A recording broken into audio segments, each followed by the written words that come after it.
Trying to steer a wounded Republican Party back on message, President Trump touted the GOP's tax plan that appears to be on its way to final passage. Our current tax code is burdensome, complex, and profoundly unfair. It has exported our jobs, closed our factories, and left millions of parents worried that their children might be the first generation to have less opportunity than the last.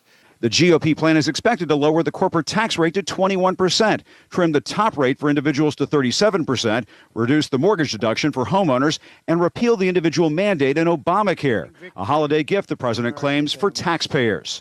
We want to give you, the American people, a giant tax cut for Christmas. And when I say giant, I mean giant. But the president received an early lump of coal in his stocking in the form of the Alabama Senate race, where Democrat Doug Jones pulled off a major upset of Mr. Trump's endorsed candidate, Roy Moore.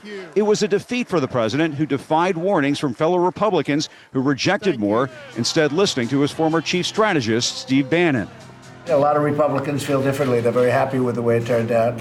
But I would have, as the leader of the party, I would have liked to have had the seat. I want to endorse the people that are running. The president engaged in some revisionist history, tweeting, "I said Roy Moore will not be able to win the general election. I was right.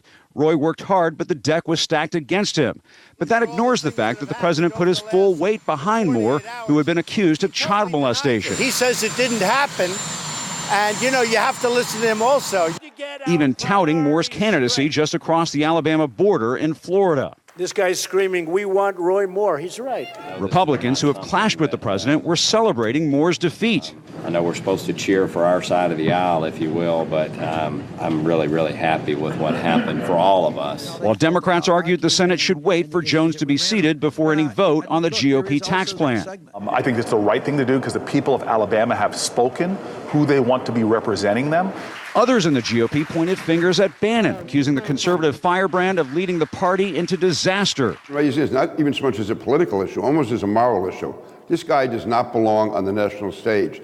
He looks like some disheveled drunk that wandered onto the political stage. Bannon's response to Moore's loss, no apologies. That's because the Democrats hustled. And, people have got to understand, you don't turn out, they're going to turn out. They did, hat tip to these guys at the DNC.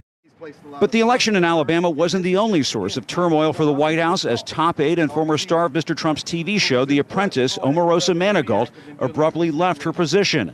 A reminder of the mountain of melodrama the president has brought to the West Wing that feels like a flashback. Omarosa has to go. You're fired.